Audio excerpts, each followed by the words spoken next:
Welcome to the Local Domination Podcast, your ultimate guide to get local clients fast, featuring interviews with local marketing and lead generation experts who will show you exactly how to attract local clients and dominate your market.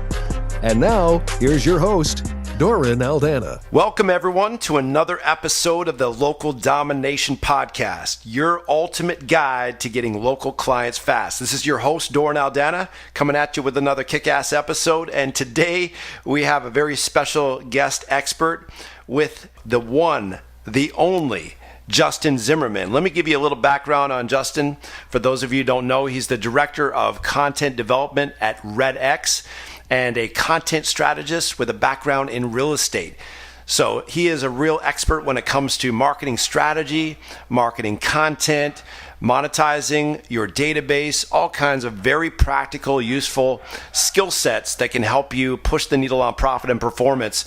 He started out in real estate at age 24, built a software that took local MLS housing data and transformed it into a format that's easy to understand for both buyers and sellers.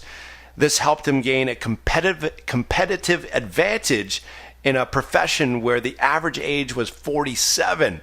So here's this young punk, this young whippersnapper, leaving these old crusty dudes in the dust with innovation, with technology. In fact, his software was so successful, he started training other agents to become certified market advisors and went from being a simple agent managing 51 people. That's called leadership, folks. So today, he uses his real estate and marketing knowledge to help agents create content, wicked effective content that reduces the need for endless toil with manual human effort and heavy lifting prospecting like cold calling, trudging through the mud with concrete blocks on your feet, and instead using technology, systems, and content that builds a strong stream of business from your database and from the assets you already have. So without further ado, today we're going to be talking about how to build an audience of people who know you, like you, and trust you over time and get them to do business with you right here, right now. So without further ado, Justin, thanks for hanging with us, man. That was a fantastic introduction. I want to add a little bit to that. I'm not 24 years old anymore. I'm closer to getting close to 40, right? Which is crazy. 38 years old. And I really want to highlight, and you actually highlighted back to me a lot of the principles that I have relentlessly pursued since those days, and that they're going to be a mainstay of what we talk about right now.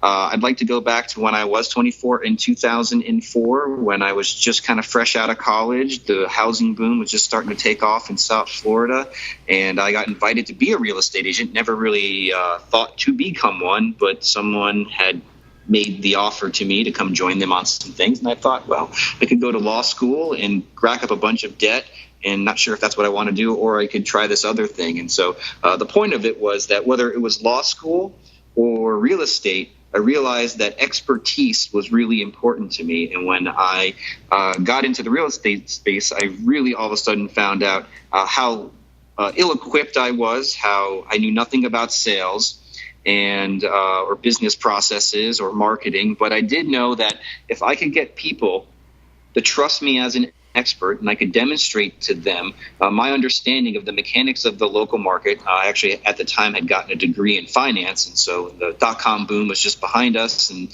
the real estate boom was about to happen. So straddling kind of both those time periods, I knew as a fact and as a factor that if I could develop something that allowed me to in the marketplace stand out as an expert, able to acquire authority or demonstrate authority, that would be my competitive advantage, my angle into generating business. And so that has been the mainstay of my career over the last, do the math, 24 minus 14 years.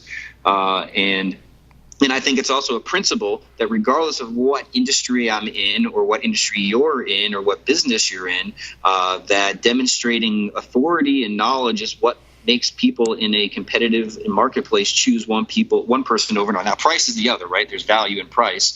And so if you're not really outside the price range of what's considered normal and you're demonstrating the highest level of value, then people are going to most often go with you. So that's kind of like the framework that we're going to be going through today, which is leveraging authority, and authority, regardless of whether you're speaking it over the phone as a salesman, or writing it in a blog, or delivering it. It doesn't matter the medium. It's the message that's in the medium in which that authority is transmitted.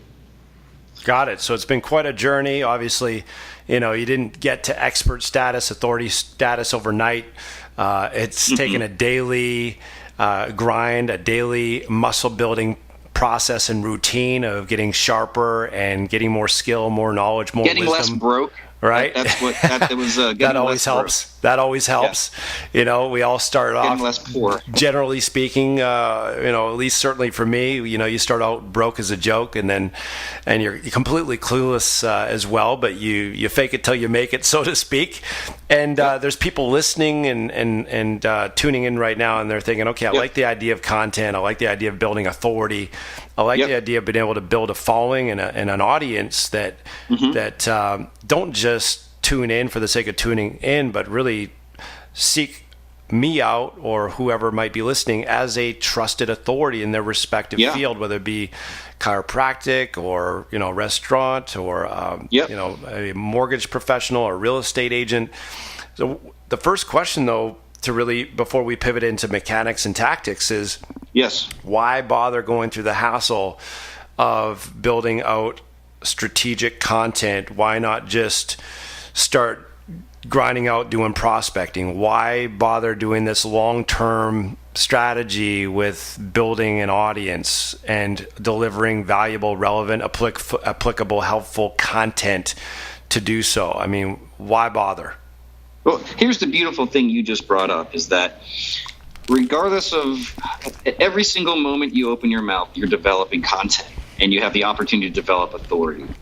And over time, whether you put it into a blog post and a video, day after day, week after week, tweet after tweet, post after post, you're gaining a reputation based on what you're explaining, the level of expertise. And so you will be gaining some sort of following and branding out there. And so it's just a matter of the form it's coming in. So what I mean by that is that when you get on the phone, you have the opportunity, and I think prospecting is important, because the thing is, I work for a prospecting-centric company. The Red X, and this is not a plug, I'm just telling you where I work and how and what we offer and how does that fit into content, that we have leads and tools for real estate agents that give them immediate access to people who are ready, willing, and able to buy and sell. But as everybody knows, as a salesperson, when you get on the phone, I make up the stat, but I'm sure it's somewhere in the realistic range of 99.7%, 85.3%. I don't know, statistics, numbers, like somewhere around some low percentage of people you actually ever talk to are ready to buy or sell. The thing is, prospecting gives you the mechanical vehicle to reach people who can help you pay the bills now. But then when the people you talk to who aren't interested in buying or selling, or if you're, a mortgage broker, not interested in, selling or refinancing, buying or refinancing, you've got their attention. And that's the most crucial thing I'm going to talk about here. And so in any single instance or moment, the currency you're trading time for right now should be attention and attention retention.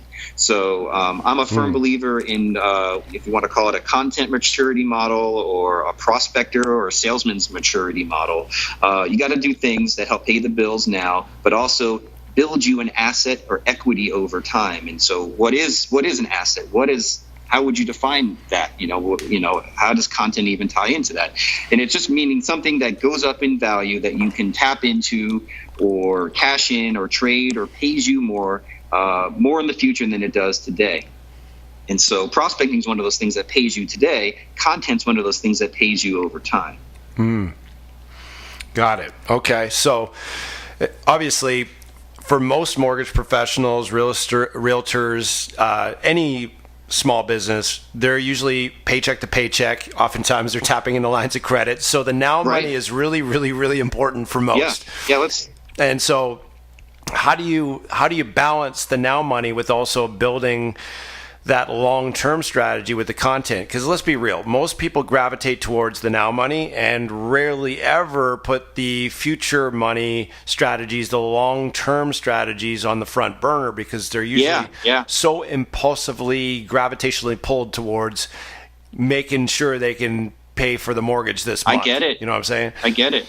So, I know that feeling. That's 95% of our clients, and that's the reality of real estate for most people. They don't come into the business with the business systems or the capital to really do a bunch of different things. It's you got the 6 months of savings if you're lucky, and you're scrambling and building the plane on hoping the parachute or plane or wings, whatever that analogy is, on the way down kicks in and you can glide. And some people make it, some people don't. So how do you balance both of them? I mean, do you do one or the other, or do you do both?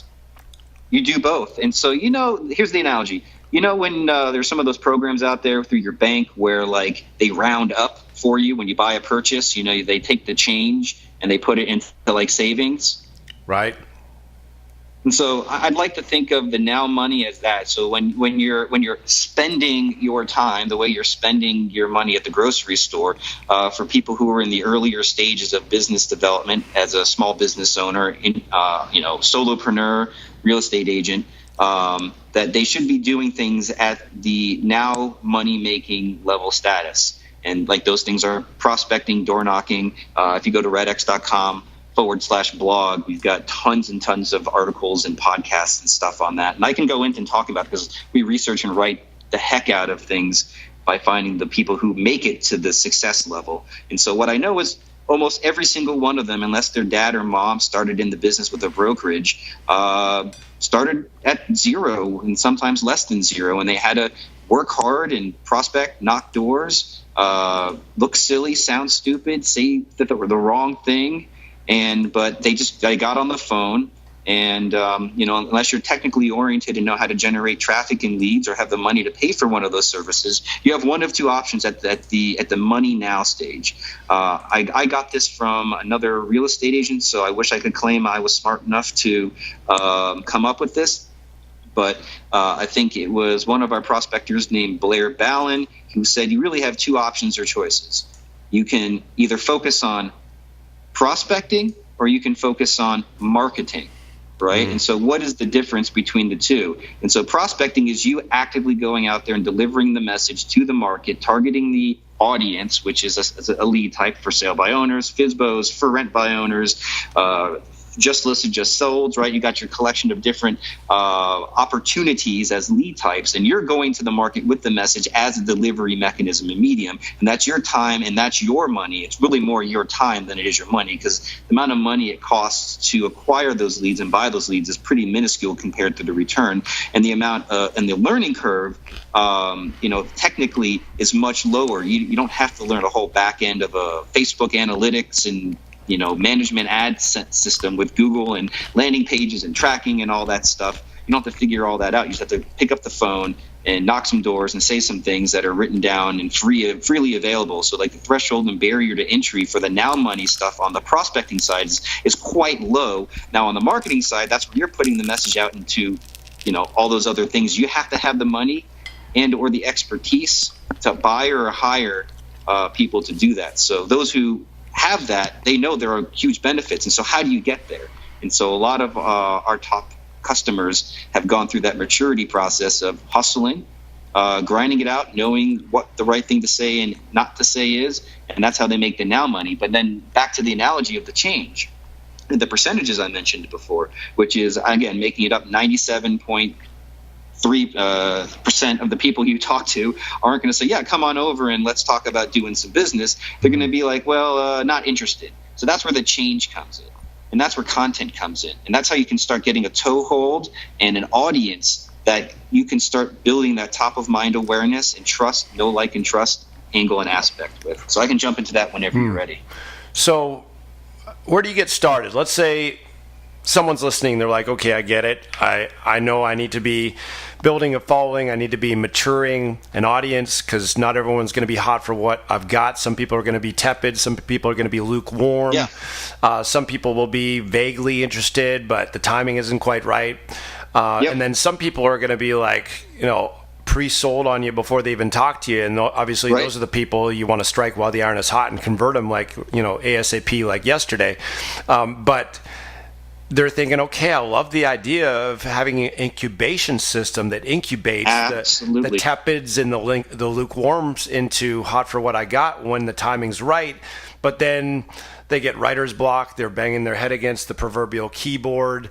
They're stunned like a deer in the headlights, trying to figure out what the hell do I do first, second, third, and so on, and they just get stuck. So lead us down the path. What's the first step? What's the second step? Sure. Okay, so I know real estate agents best, but I'm sure their sales mindset and approach is pretty similar to anybody who's in kind of a independent sales professional role. Insurance, right? Those people are similar to it. Mortgage brokers, they're similar to it. Real estate agents, I'm sure there's a couple of other ones. Lawn care services, people who trying to reach out and make connections with those types of customers. So the first step is, obviously pay your bills now. Find leads and lead types that allow you to bring business in the door immediately. And then as you're going through that process, and so I'm using the methodology of prospecting to tie into this.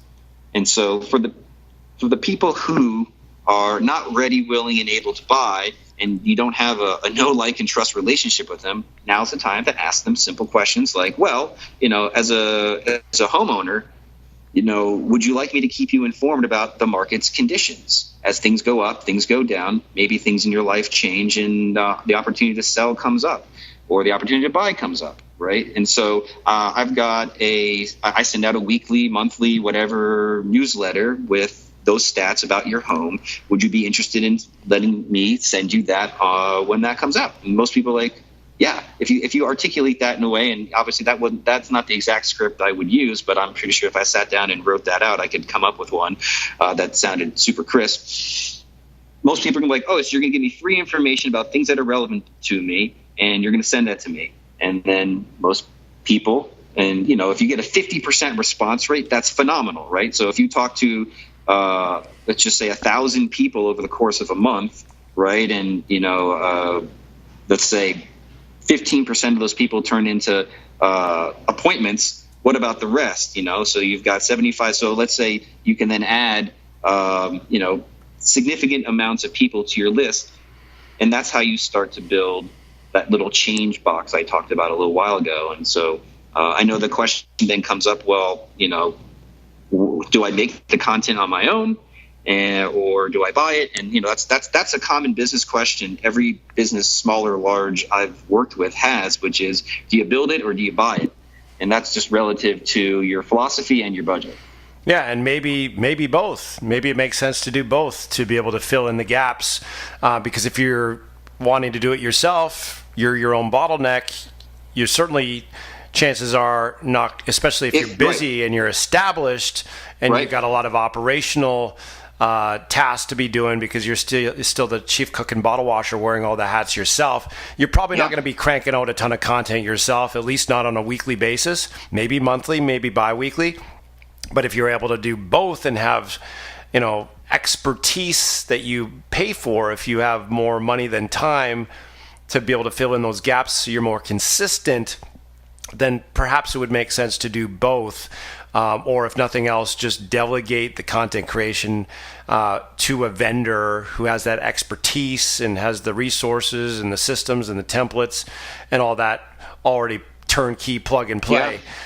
And so, like, for example, in the mortgage space, one of my companies, mortgagemarketingcoach.com, that's what we do for our clients. We have a done-for-you video marketing service. We crank out 4 custom-branded videos to the prospects, clients, and realtors per week, or rather per month, 1 per week, on different topics that are relevant, useful, helpful, all turnkey, all custom-branded, uploaded to YouTube, all built out with emails that promote those respective videos in their CRM, Hootsuite that promotes on their social media. So there's vendors like that can do that for you, whether you're in real estate or you're in the restaurant space, or you're, they're out there. If you search, content, content writer, content vendor, content service, fill in the blank, Yeah, there's absolutely those vendors, but then there's also the power of having your own authentic voice and your own authentic message with your knowledge, your skill, your wisdom, your expertise, where you can bring that,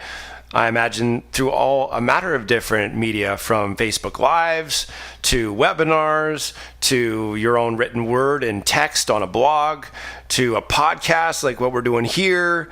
There's any number of different ways to do that. In fact, you could even repurpose content. Like I do Facebook Lives, and then I send them to my support team with Matt and his crew, and they turn that into a podcast. So I'm able to hit two birds with one stone, do something live, hit all of my social media channels, and then repurpose it into a podcast and hit it on the blog, and all kinds of different ways to repurpose the same parts of the pig, so to speak.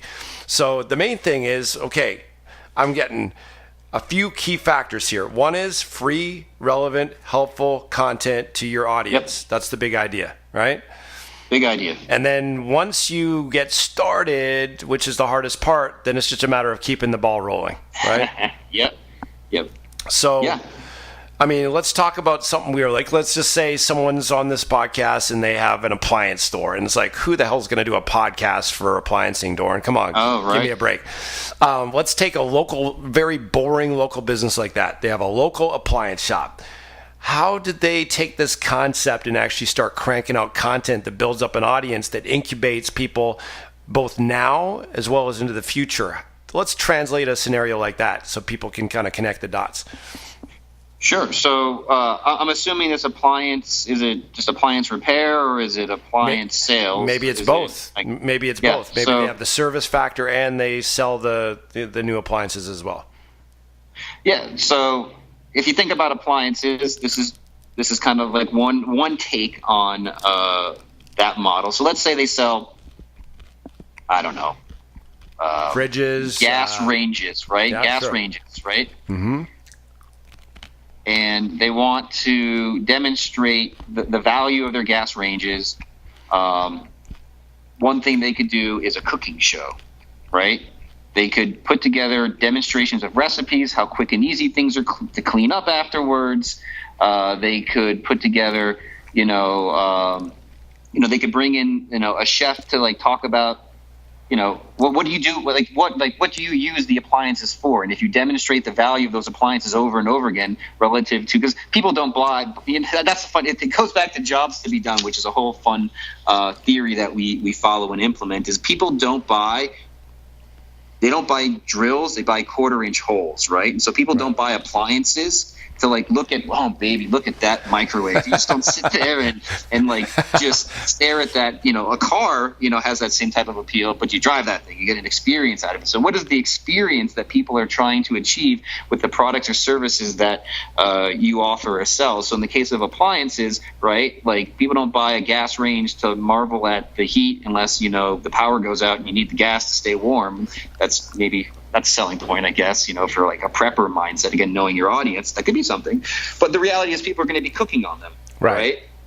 And so similar to like in chiropractic, people don't want to have their neck snap. People want to get out of pain, right? So their content would be probably something about how to maintain a healthy spine, get your spine in line, keep yourself preventing, like it'd be a preventative thing, right? Yeah. It's stretches are one of those. You're like, well, if I tell people how to stretch, aren't they going to feel too good and not come in and see me? No, you're demonstrating your knowledge about the body and its mechanics. And people are lazy. People don't want to stretch. People don't want to go to yoga class. Most people, right? They want to come in and get fixed, right? So that's one of the fears I think professional service providers have, like lawyers, doctors, people who have like knowledge that they kind of package and sell, that if we put it out there, that somehow that's going to defeat the customer's need to have it solved for them. Right. What it's actually doing is highlighting you as the person who has that level of expertise and understanding. Right. And most people take that expertise for granted. They think, man, doesn't everyone know this stuff? No, not everyone knows this stuff.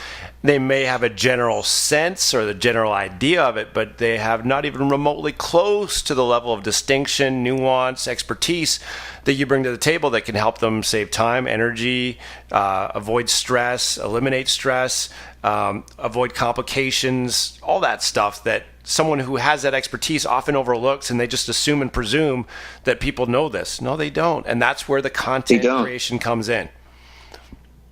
And I was going to say that there's always if you think of your market as one single kind of solitary body, there's some nuance in there, is that every market is made up of segments.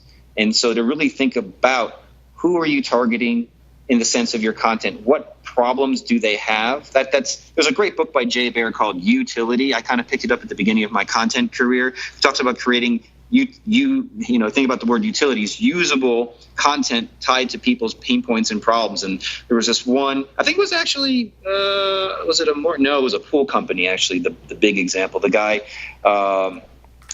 it was right at the round of the turn of the crash, 2008. There was this guy who had a pool company, was doing really well, and then overnight, all of a sudden, business dried up, orders were canceled, and he was really freaking out. And what he started to do was they had maybe 3 or 4 pages on their website. And what they started doing is taking all the most common questions people would ask during the sales process and turning those into blog posts. And I don't remember all the mediums they used, but over the course, and this was 2008, so the algorithms were a little bit different, and there was less competition about the value of content, and you stepped it up. But it could be as simply as getting the most common or the most difficult questions your customers have, and sitting down and you talked about hiring people and having buyer build mentality. If you're going to be building it, and you're going to be building it on your own with your own voice, which I recommend doing as well. Like you said, you could do both. Finding your customers and interviewing them, kind of like this. I mean, how long does that take to get on the phone and to record an audio with, get a Google Voice or a voice recorder thing, and there you go. You've got something, which it doesn't take a whole lot, and it puts you in the position of, via just being the question asker, the authority around that particular topic. Yeah, or just flip on your smartphone and do a Facebook Live saying, hey, today we're going to talk about another one of the common questions that mortgage professionals have, or real estate people have, or buyers have, or whatever your customers have. Here's another common question they have about XYZ, and then you just dive in and answer that question. It could be 2 minutes, 3 minutes, 1 minute. It doesn't have to take long. Now you've got a little segment. You're building your content. You can do it as a blog post. You could repurpose it as a podcast. You could repurpose it as, something that you feed into your follow-up campaigns in your email marketing. There's so many different ways to repurpose that content. Even customer success stories. Let's say you're a real estate agent. You have a customer that, or let's say you market to realtors, for example. Let's just say that as an example. If someone gets a success, all you do is ask them, hey, would you be open to being interviewed on my podcast? Or would you be open to be interviewed on my Facebook Live to share your success story? There's content, right? Yep. So it's customer successes, being able to share those messages. And that the cool thing about that is customer successes, you don't have to be sharing the story. Your customer does, which gives you massive clout, credibility, and authority by virtue of that social proof. So we've come up with some great examples of content and some ideas of how to package it and deliver it. What we do then once we have that? Let's say, for example, someone starts to do a Facebook Live series or a podcast or a blog, or starts putting videos up on the web and builds that into an email marketing campaign or whatever format it might show up as. Then what? I mean, is that all you need to do, or are there some other nuances that we need to be aware of to make sure we don't get derailed? There's a little bit of space between the letters here I want to talk to, is that I think people will listen to something like this, and for those who are kind of getting excited, like, yeah, I can do it, if it's that easy, and I think then the next step, people, what they'll do is they'll pick up their camera, they'll hold it to their face, and they'll stare at it. Right. And they'll be like, I don't want to look stupid. I don't want to sound like I'm saying something incorrect. Did I say it perfectly? And I think there's going to be a lot of like perfectionists who are going to stop themselves and either instead of just producing it and putting it out there, they're going to spend way too much time trying to make it perfect. Reshoot. I know. Remember when I first started, that's how I was. I remember doing, a 1 minute video would take me an hour. That's ridiculous, right? But like, I think that's the psychology of why a lot of people don't produce their own content, is that they're afraid of not looking great or being too early or, whatever it is. And so I've developed this mantra, at least on my personal brand side of things, is like, as soon as the idea says go, I just turn it on and I don't even think about it. And things come out of my mouth, and maybe they're not the most perfect things, but there's a saying, done is better than perfect. Now, if you're in a highly regulated market and you have to be careful about what you say, maybe there are some nuances that you should be aware of, that you probably are. And, obviously you're not going to say things that are in violation of ethics or rules or regulations of your market. And you know what those things are, so don't say those things, or don't say them in that way. But,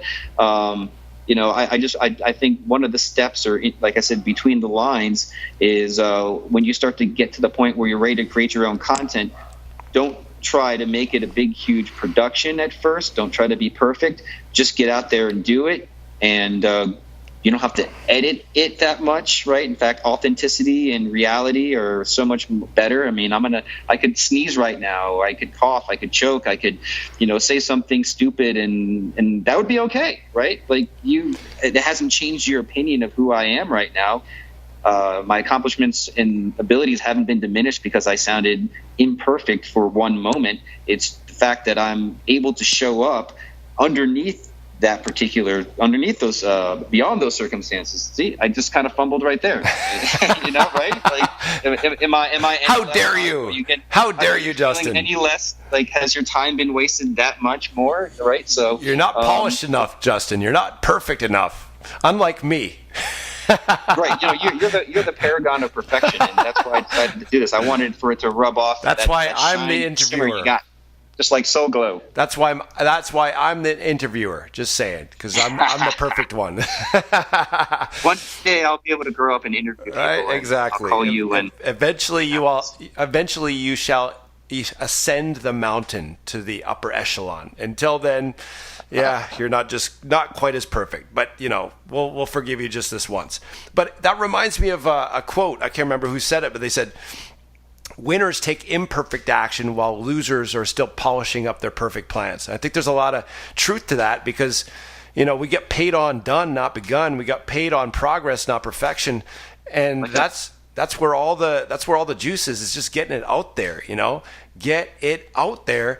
And it's amazing how if you'll just take action and move forward and do something, progress is always better than being stuck in the parking lot with the emergency brake on trying to get perfection, Yeah.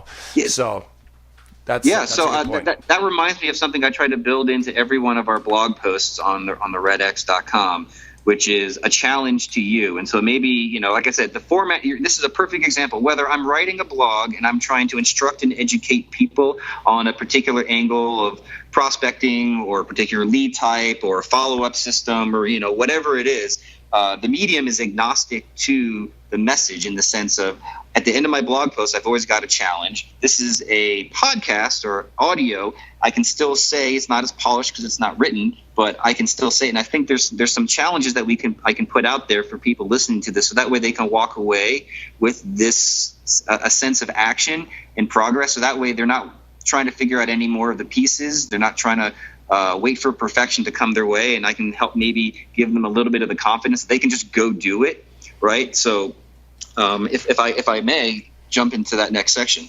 Yeah, sure. Let's do it, brother.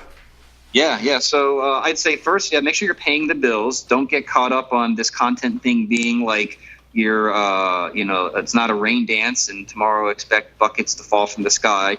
It is something you do over time, just like your character and your reputation. Think of this as your reputation built over time digitally, right, for your business, right? And you just don't get that immediately. But what you do need to get immediately is paid. So how do you do both? So first, whatever you're doing currently to generate leads and sales, find and improve that source, right? And in the case of real estate agents, I am going to make a plug. Go to the redx.com and look at the services that we have available, because we have systems that allow agents to start prospecting today and making listings and sales and appointments, the same day. Not sales, but listings same day.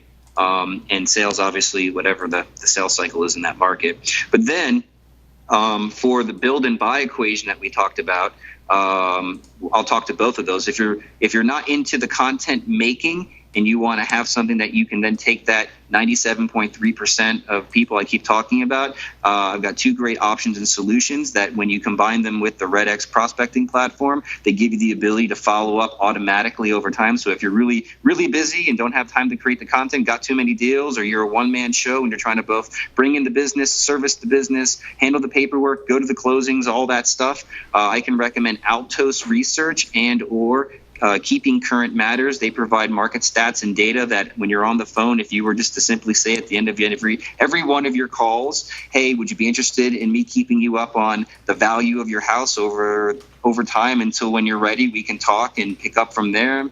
Can I get your email address? Something as simple as that. You'll probably get a 50% response rate. Well, you can then plug that into both of these services, and those services will then keep those people up to date with the values and markets and information around their house. And so right there, done for you. If that's all you did, you'd have both the prospecting money now side and the content side down. So, and I think, you might be spending $100 to $150 a month, which, ask any business owner what they can get for $150 a month, and you would see that this is quite a deal. It's quite a value. But for the people who are considering making their own content as well, my first challenge to you is make sure you go check those two things out I just mentioned. But then my challenge to people who are considering building their own content, making their own content, I'll just go back to the examples you and I just talked about. Is make a list of the last 10 people who had a great experience with you. Send them a text or an email right now as soon as you're finished with this particular this podcast, or even as you're listening to it, as long as you're not driving. Say, hey, I'd love to interview you. Thought we had a great success story. Can we set up a time? Just take that little bit of copy, send it out to those 10 people, and you've got yourself the makings of your initial first 10 interviews. And then the questions I would ask is and there's just some basic questions that you can ask is like, what was your experience like? What things were you worried about? What got resolved? Why did you choose me and not other people? Who did you evaluate and why? What were some of the results that you were expecting? What were some of the things you were fearful of? And how did us working together, resolve those things? And so, I've got a bunch of questions that I could roll out related to that. But if you just take those simple themes and ask them, you'll come up with 15 to 30 minutes of conversation and content. And right there, that's 10 weeks or 10 months, depending on how often you drip them out. And whether you do it on a Facebook Live or you get a voice recorder app, go into the App Store. Right then and there, you've got the basics of, and then if you have an email list, send those particular pieces of content to the people who are following you or on your list. And so my challenge is go do that. Write those things down and don't leave this podcast without taking some sort of action towards getting some interviews and some content done based on the success you've already had. Amen, brother. Amen. And what I've found, just to add to that has made a big difference for me, is rather than just having positive expectation or intention with what I want to accomplish, like building out a content series, for example, rather than just hoping I'm going to get around to creating the content and, hoping that I'll have the inspiration to do so regularly and consistently, which of course never happens, Right. I carve it into my calendar. And every week I've got a block scheduled time to do, for example, my Facebook Live for my podcast. And pretty much without fail, every week to the 11th hour, with almost rare exception, I have no freaking clue what I'm going to talk about. And by virtue of having it in my calendar, it forces me to go, okay, I have this in the calendar. People have now gotten the routine of knowing I do it at the same time. I've committed myself to do it at this time, and I don't take. I don't have an answer. Big point, Doran. Yeah, I don't have an answer, or I don't know what to talk about as an answer. I force myself to do it, and I demand it of myself that I will come up with something. And of course, because it's a must as opposed to a should, it always happens. I just want to spend a little bit of time right now going into what you said, because what you said is when you start to set the expectations of what you're going to do and when you're going to do it, the world and people around you kind of bend. And so unless you have it in your schedule and you commit to it, the world's just going to ask for more and more and more of your time. And so unless you carve it out and block it off and you do that consistently, eventually like your immediate, surroundings will come to understand that, like for me, I'm literally holding a piece of paper right now in my hand that is super simple, and it's taken me, I would say, 3 months of consistent daily effort to come to realize between 5:30 and 8:30 every single day, I need that time to take care of my health, and I have a whole bunch of routines. But now people know not to schedule meetings with me. People know where I'm going to be, when I'm going to be there, and that time is blocked off.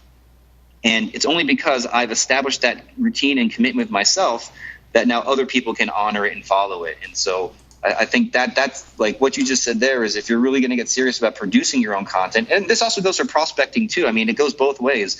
One of the most I would say popular content pieces we put out at the Red X is what are the top prospectors' daily routines and schedules look like. And so if you're not time blocking the most important things and being consistent and committed to that, again, words, people don't like hearing, but success is hard work. There's only so many hours in a day, and you got to put your focus on them. And actually what we like to say is not time management, but choice management. What are you going to choose to do at that time?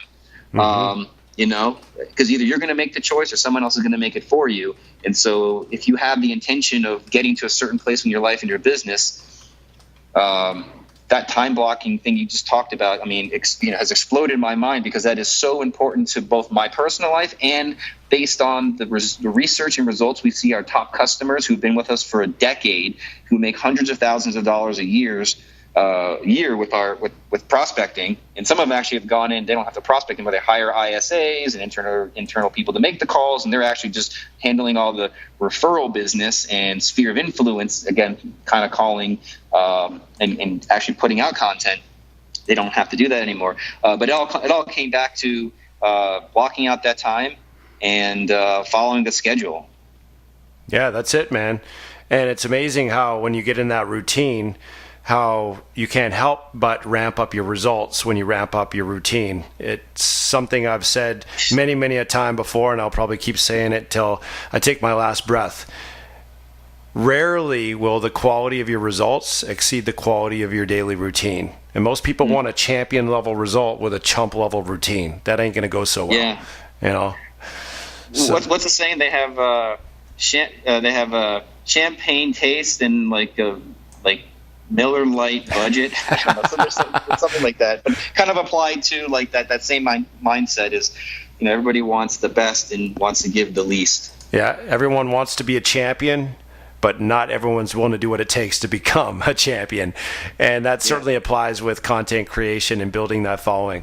It's everything. Yeah, absolutely. So how can people reach out to you and connect with you and learn more about Red X, or just, get plugged into more of your expertise? Yeah, we're right now in the process of launching something called the Red X Peak Prospectors Experience, which will allow people to get access to all the things I've talked about every time we write and release some new research. So I would say the first place to go right now is if you go to the Red X blog, click on any article. There's a little widget on the side that lets you subscribe. I think the link in the future is actually going to be theredx.com/peak-prospectors with an S. There'll be a page up there. People can kind of follow all the things that we put out and research. We're going to be doing some live prospecting sessions, demonstrating how we use our product on a day-to-day basis.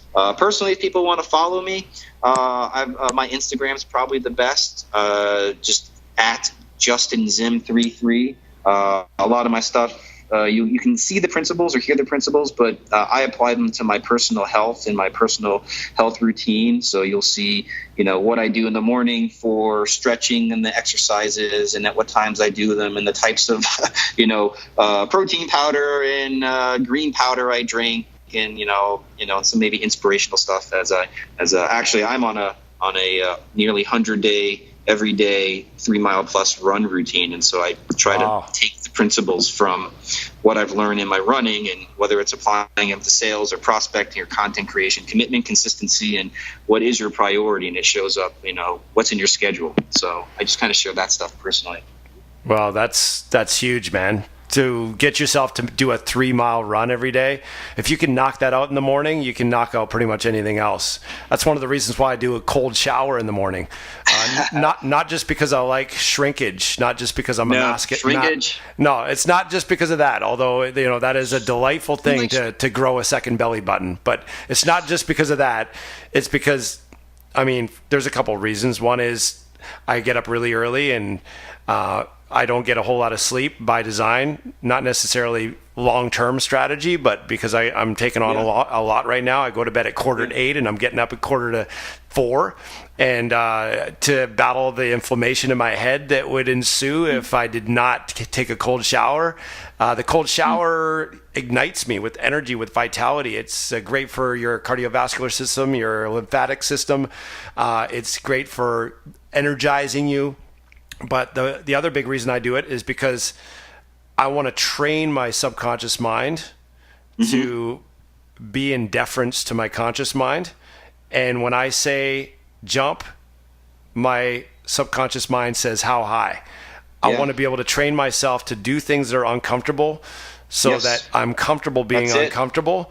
Because if I can take a freaking cold shower every morning when it doesn't feel good, even though the reward is great, I can get myself to do virtually anything, whether it be cold calling, whether it be prospecting, whether it be doing a podcast, whether it be grinding it out, building out a email sequence, even though the last thing I want to do is to do that and I'd rather do something else. It allows you to have brass balls and an iron will to be able to do whatever needs to get done so you can accomplish what you want to accomplish. And that's why I take cold showers. So we can apply that to business. We can apply that to life. And you certainly have applied that with the daily 3 mile run. So nicely done, son. Yeah, thank you. Love it, man. Well, it's been a delight. It's been a pleasure. Thank you for the download of awesome you've given us today.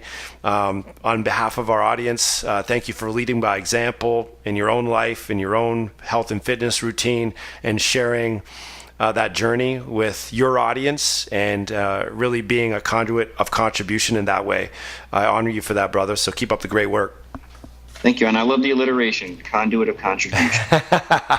Yes. That's what my friends call the Doranism. See, they're like, dude, you got to come up with a book. I was like, I would, but only my mama would buy it. So I don't think it's going to happen anytime soon. I'd buy it. There you go. Volume 1, baby. $9.99. Doranisms Volume 1. Come and get it. So, guys, hook up with the one and the only Justin Zimmerman. Link up at redx.com, linkedin.com/IN/Justin Zim. And obviously he's not hard to find. He gave you the locales to be able to link up. So I encourage you guys to do that. Again, thank you, Justin, for hanging with us today. And thank you, all of you listening right now to this episode. This has been another episode of the Local Domination Podcast, your ultimate guide to getting local clients fast. So if tips galore that help you soar is what you adore, know this, we got more in store. And remember, nothing happens without implementation. So in the meantime, in between time, go forth, engage. It's time for Operation Domination.